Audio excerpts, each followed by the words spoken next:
Hello guys, स्वागत है आपका आज के इस वीडियो लेक्चर में। इसमें हम रीड करने वाले हैं एक मोरल बेस्ड शॉर्ट स्टोरी और इम्प्रूव करेंगे अपने इंग्लिश रीडिंग स्किल्स और इंग्लिश ग्रामर के कॉन्सेप्ट्स को। तो इसके साथ ही गाइस वीडियो को लाइक कर दीजिए, चैनल पर नए हैं तो प्लीज सब्सक्राइब भी कर दीजिए। और आज जो स्टोरी हम रीड करने वाले हैं बहुत ही इंटरेस्टिंग और बहुत ही बेहतरीन स्टोरी है। पढ़कर आपको काफी कुछ सीखने को मिलेगा। और आज की स्टोरी को मैं बिल्कुल बेसिक लेवल से यानी एक एक शब्द का हिंदी ट्रांसलेशन करते हुए आपको इंग्लिश पढ़ना सिखाऊंगा। और इस स्टोरी में आपको काफ़ी एडवांस लेवल की वोकेबुलरी भी देखने को मिलेगी जिसको आप नोट डाउन भी कर सकते हैं ताकि आप बाद में उसको रिवाइज कर सकें, क्योंकि जितनी अच्छी वोकेबुलरी होगी आप उतना आसान तरीके से या उतनी अच्छी तरीके से इंग्लिश को पढ़ना सीख सकते हैं। और इस स्टोरी में जो भी इंग्लिश ग्रामर के स्ट्रक्चर्स यूज़ किए गए हैं, वर्ब की जो भी फॉर्म्स यूज़ की गए हैं, उनको हम बिल्कुल डिटेल में कवर करते चलेंगे। तो बिना देरी के स्टोरी को हम पढ़ना शुरू करते हैं। सबसे पहले हम स्टोरी का टाइटल देखते हैं, आ फेथफुल डॉग, यानी एक वफादार कुत्ता। डॉग जो कि एक नाउन पार्ट्स ऑफ स्पीच है और फेथफुल डॉग की विशेषता बताता है, उसको क्वालिफाई करता है। तो इस तरह से फेथफुल एक एडजेक्टिव पार्ट्स ऑफ स्पीच है। तो एक वफादार कुत्ता, इसको हम इस स्टोरी के थ्रू जानेंगे। तो इसके लिए गाइस आप वीडियो में एंड तक बने रहिएगा ताकि आपको स्टोरी अच्छे से समझ में आए। तो शुरू करते हैं। नील लव्स टू ट्रैवल। नील एक व्यक्ति का नाम है जो कि सब्जेक्ट का काम कर रहा है। लव्स जो कि वर्ब की फर्स्ट फॉर्म है और इसमें एस लगा है, ये प्रेजेंट इंडेफिनिट का सेंटेंस है जिसका हिंदी अनुवाद होता है ताहे तीहे तेहे से करते हैं। यानी नील लव्स यानी पसंद करता है। क्या पसंद करता है? टू ट्रेवल, यात्रा करना। नील यात्रा करना पसंद करता है। तो टू ट्रेवल एक इन्फिनेटिव वर्ब है लेकिन यहाँ पर नाउन फॉर्म में है और इस सेंटेंस का ये ऑब्जेक्ट भी है क्योंकि नील पसंद करता है। क्या पसंद करता है? यात्रा करना। तो इस तरह से हर एक सेंटेंस में सब्जेक्ट वर्ब का होना कंपलसरी होता है। विदाउट सब्जेक्ट एंड वर्ब कोई भी सेंटेंस नहीं हो सकता। तो इसीलिए ये सब्जेक्ट हो गया और ये वर्ब की फर्स्ट फॉर्म है और ये आपका ऑब्जेक्ट है। नील यात्रा करना पसंद करता है एंड और he was so fond of forest, इसलिए और ही यानी वो वॉज था, सो फॉन्ड यानी बहुत शौकीन, ऑफ फॉरेस्ट जंगलों का, और वो जंगलों का बहुत शौकीन था। Whenever he plans for a holiday, he would choose a place that is blessed by Mother Nature. तो whenever का मतलब है जब भी, ही प्लान्स वो योजना बनाता है। ये भी वर्ब की फर्स्ट फॉर्म में एस का यूज किया है। प्रेजेंट इंडेफिनिट टेंस का सेंटेंस है और जहां पर भी प्रेजेंट इंडेफिनिट टेंस का सेंटेंस होता है उसका हिंदी अनुवाद हम ताहे या तीहे से करते हैं। यानी जब भी वो योजना बनाता है फॉर अ होली,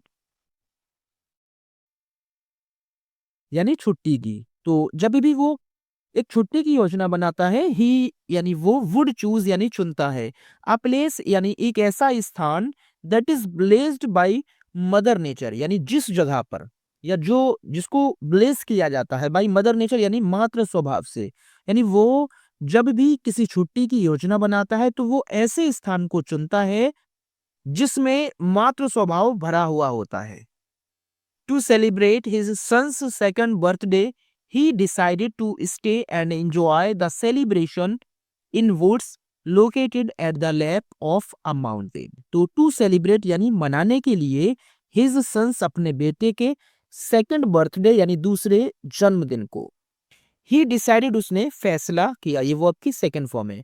किस बात का फैसला किया? टू स्टे यानी रहने का। तो आप देख सकते हैं ये आपका सब्जेक्ट, वर्ब की सेकंड फॉर्म, ये आपका ऑब्जेक्ट। तो उसने फैसला किया किस बात का? ठहरने का, एंड एंजॉय और आनंद लेने का, द सेलिब्रेशन यानी उत्सव का, जिसको हम फंक्शन भी कहते हैं, इन वुड्स यानी जंगल में। वुड यानी लकड़ी होती है लेकिन वुड में एस लगाने से ये बन जाता है जंगल।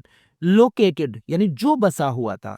एडवांस्ड लेवल की इंग्लिश में यहाँ पर डायरेक्ट ऐसे दे दिया गया, वरना यहाँ पर जो हु यानी हु वॉज लोकेटेड जो बसा हुआ था, इसका ऐसे सेंस निकलेगा। एट द लैप यानी गोद में, ऑफ अ माउंटेन एक पर्वत की। तो अपने बेटे के दूसरे जन्मदिन को मनाने के लिए उसने एक पर्वत की गोद में बसे हुए जंगल में सेलिब्रेशन का आनंद लेने और वहां ठहरने का फैसला किया। आगे देखते हैं। ही विद हिज फैमिली यानी वो साथ में, हिज फैमिली यानी अपने परिवार के, एंड फ्रेंड्स और दोस्तों के, रीच्ड पहुंचा। तो यहाँ पर जो मेन सब्जेक्ट है वो है ही। वो पहुंचा किसके साथ में? अपने परिवार और अपने दोस्तों के साथ में या उनको लेकर। विद का जो सेंस होता है वो साथ भी पढ़ लेते हैं और लेकर भी बोल सकते हैं। द विलेज यानी गांव में, लोकेटेड जो बसा हुआ था या स्थित था, नियर पास में, द वुड्स जंगलों के, एंड हैड हिज स्टे, और हैड का मतलब है था, हिज स्टे उनका ठहराव, उसका ठहराव, इन द कॉटेज यानी झोपड़ी में, और उसका जो ठहराव था यानी उसको जो रुकना था वो उस झोपड़ी में रुकना था। The cottage was located at the entrance of the dense forest where the guest can view animals roaming in the nearby place। तो द कटेज यानी वो कुटिया, वॉज लोकेटेड यानी स्थित थी या बसी हुई थी, एट द एंट्रेंस का मतलब होता है द्वार पर, एंट्रेंस का मतलब होता है प्रवेश द्वार, यानी जहां से एंट्री की जो जगह होती है उसको एंट्रेंस कहते हैं। ऑफ द डेंस फॉरेस्ट यानी उस घने जंगल के द्वार पर वो कुटिया स्थित थी। वेयर यानी जहां से, द गेस्ट मेहमान, कैन व्यू यानी देख सकते हैं, कैन एक मॉडल वर्ब है, इसका हिंदी सेंस होता है सकता है या सकती है। कैन व्यू देख सकते हैं एनिमल्स जानवरों को, रोमिंग का मतलब है घूमते हुए। रोमिंग आपका एक यहाँ पर पार्टिसिपल है लेकिन एडजेक्टिव फॉर्म में है जो कि क्वालिफाई कर रहा है, एडिशनल इंफॉर्मेशन दे रहा है जानवरों के बारे में। घूमते हुए in the near by place यानी पास के जगह पर घूमते हुए जानवरों को मेहमान देख सकते हैं। नील्स सन यानी नील का बेटा, सॉ यानी देखा, जो नील का बेटा था उसने देखा, ये वो आपकी सेकंड फॉर्म है। किस चीज को देखा? आर डॉग यानी एक कुत्ते को, एट द डोर दरवाजे पर, एंड ऑफर्ड और पेशकश की, हिम उसको किया, उसको अ बिस्किट यानी एक बिस्किट। तो नील के बेटे ने एक कुत्ते को दरवाजे पर देखा और उसने उसको एक बिस्कुट दिया। ऑफर मतलब होता है किसी को कुछ देना या पेश करना, उसको ऑफर कहते हैं। तो उसको एक बिस्किट दिया। द डॉग वॉज हैप्पी यानी कुत्ता खुश था। एंड वेरी सून का मतलब है जल्दी ही, बहुत जल्दी ही। द लिटिल बॉय वो छोटा लड़का, बी फ्रेंडेड ये वो आपकी सेकंड फॉर्म है, बी फ्रेंडेड यानी घुल मिल गए या दोस्त बन गया द डॉग उस कुत्ते के साथ, और बहुत जल्दी ही वो छोटा लड़का उस कुत्ते के साथ दोस्त बन गया। ऑन सेकंड डे दूसरे दिन, ऑन जो है एक प्रेपोजिशन है और दिन से पहले यानी दिन की जानकारी से पहले इसका यूज किया जाता है, दूसरे दिन। The birthday of the boy was celebrated grandly in the woods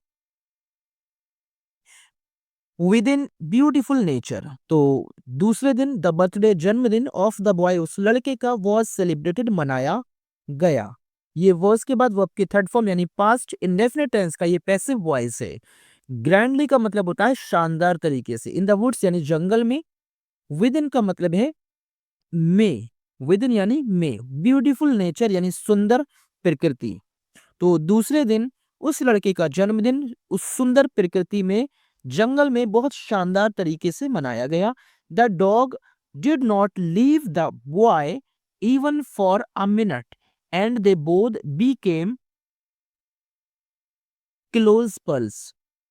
तो द डॉग यानी उस कुत्ते ने डिड नॉट लीव नहीं छोड़ा, ये पास्ट इंडेफिनिट का नेगेटिव सेंटेंस है, नहीं छोड़ा द बॉय उस लड़के को, इवन यानी तक या भी, फॉर अ मिनट एक मिनट के लिए भी। उस कुत्ते ने उस लड़के को एक मिनट के लिए भी नहीं छोड़ा। एंड दे बोथ और वे दोनों बीकेम यानी हो गए, ये बीकम की सेकंड फॉर्म है। क्लोज पल्स का मतलब होता है करीबी दोस्त। जब कोई भी दो लोग या कुछ आपस में लोग जब घुल मिल जाते हैं, दोस्त बन जाते हैं, उनको हम क्लोज पल्स कहते हैं। तो और वे दोनों करीबी दोस्त बन गए। अब आगे देखते हैं क्या होता है।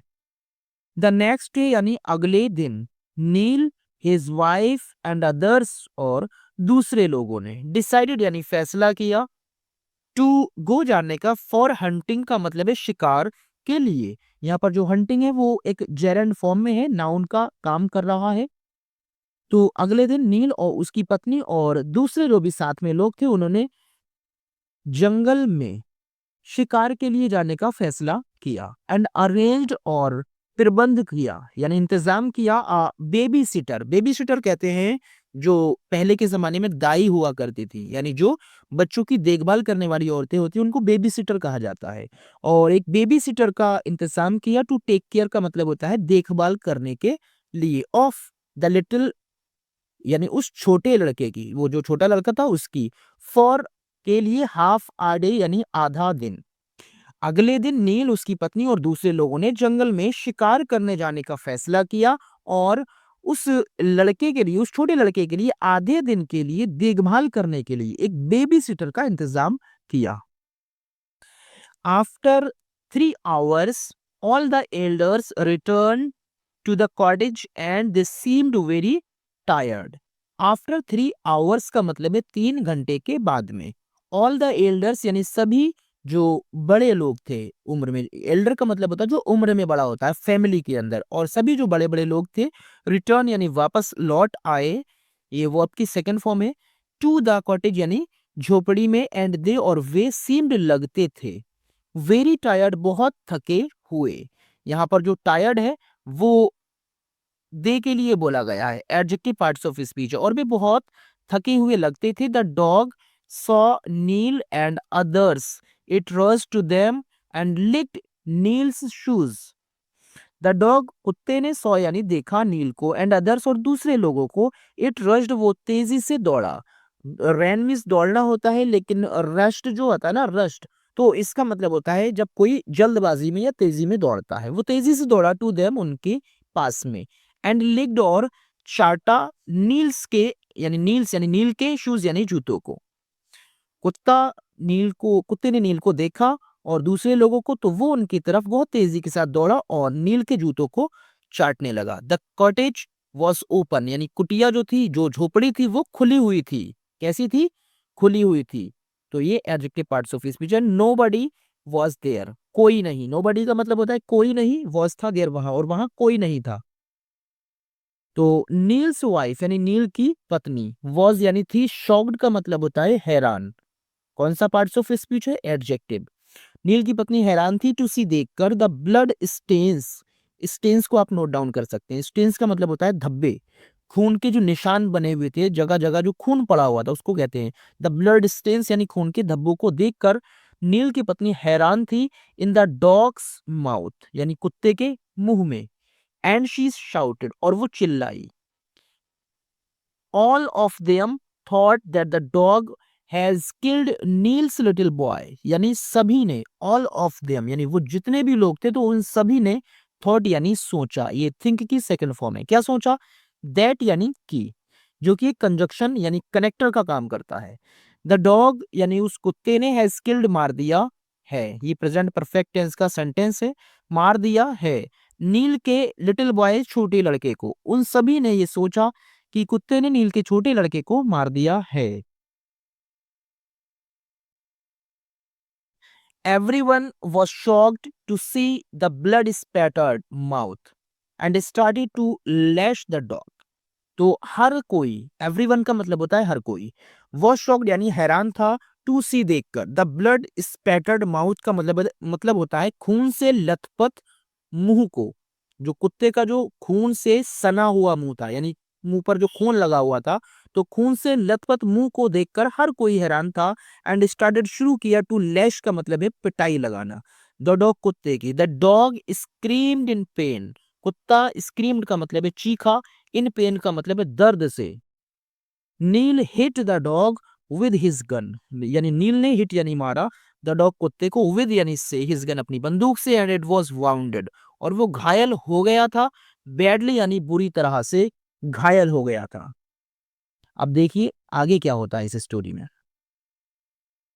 हियरिंग यानी सुनकर, द डॉग्स स्क्रीमिंग नॉइज, यानी हियरिंग जो है वो आपका यहाँ पर प्रेजेंट पार्टिसिपल है, वो आपकी फर्स्ट फॉर्म में आईएनजी लगाने से प्रेजेंट पार्टिसिपल बनता है, जो कि एक या तो वर्ब का काम करेगा या फिर एडजेक्टिव का काम करेगा। यानी सुनकर डॉग्स यानी कुत्ते की स्क्रीमिंग नॉइज यानी चीखने वाली आवाज को, द बेबी सिटर यानी जो दाई थी, रश्ड यानी तेजी से दौड़ी टू द एंट्रेंस दरवाजे पर, विद यानी लेकर, नील्स सन यानी नील के बेटे को। तो कुत्ते की चीखने वाली आवाज को सुनकर दाई नील के बेटे को लेकर दरवाजे की तरफ तेजी से दौड़ी। दे यानी वे, वर थे, ऑल का मतलब है सभी, यानी वे सभी थे। स्पीचलेस का मतलब है बिल्कुल चुप हो गए, यानी उन निशब्द कह सकते हैं, यानी अब उनके पास कोई जवाब ही नहीं था। वे सभी निशब्द थे। एंड इंक्वायर्ड और पूछा, व्हाट हैपेंड यानी क्या हुआ था, टू द डॉग कुत्ते को, एंड वाई क्यों, ब्लड स्टेन्स यानी खून के धब्बे द डॉग्स माउथ कुत्ते के मुंह में वॉज यानी थे, यानी जो कुत्ते के मुंह में जो खून के धब्बे थे वो क्यों थे, ये उन सभी लोगों ने उनसे पूछा। द बेबी सिटर टोल्ड, उस दाई ने बताया दैट की द बॉय वॉज यानी था अबाउट टू गेट अटैक्ड का मतलब है हमला किया जाने ही वाला बाई के द्वारा अ वॉल्फ एक भेड़िए की, यानी उस दाई ने बताया कि एक भेड़िया उस लड़के के ऊपर हमला करने ही वाला था। विच जो रोम्ड घूमता था अराउंड चारों तरफ द हाउस घर के, जो घर के चारों तरफ घूमता था। वॉल्फ यानी जो, तो जो है यहाँ विच का यूज है वॉल्फ के लिए किया गया है। बट लेकिन लकीली किस्मत से इट वॉज किल्ड, इसको मार दिया गया बाई द डॉग, कुत्ते के द्वारा उसको किस्मत से मार दिया गया। She showed the dead wolf to them, उसने दिखाया, द डेड वॉल्फ का मतलब है मरा हुआ भेड़िया, टू देम यानी उनको। भेड़िया कैसा था, मरा, ये आपका एडजेक्टिव पार्ट्स ऑफ स्पीच है। तो उसने उनको मरा हुआ भेड़िया दिखाया। दे फेल्ट, उनको लगा, सो बैड यानी बहुत बुरा। फेल्ट का मतलब है लगा या महसूस किया, सो बैड बहुत बुरा, एंड ऑफर्ड और दिया फर्स्ट एड यानी प्राथमिक उपचार जिसको कहते हैं, टू द वाउंडेड डॉग, उस घायल कुत्ते को प्राथमिक उपचार दिया। तो इसका मतलब है हेस्ट मेक्स वेस्ट, यानी जल्दबाजी में गलती होती है। ये आपकी एक ट्रू वर्ब है। ट्रू वर्ब का मतलब होता है कहावत। हेस्ट मेक्स वेस्ट यानी जल्दबाजी में हमेशा गलती होती है। Decisions made in Hari won't be helpful, यानी फैसले मेड जो लिए गए इन हरी जल्दबाजी में वोंट भी नहीं होते हैं हेल्पफुल यानी सहायक या मददगार। ऐसे फैसले जो जल्दबाजी में लिए जाते हैं वो हेल्पफुल नहीं होते हैं। तो गाइस वीडियो अच्छी लगी हो तो लाइक शेयर जरूर कीजिए ताकि मैं और बेहतर से बेहतर वीडियो को बना सकूं। Thank you for watching the video.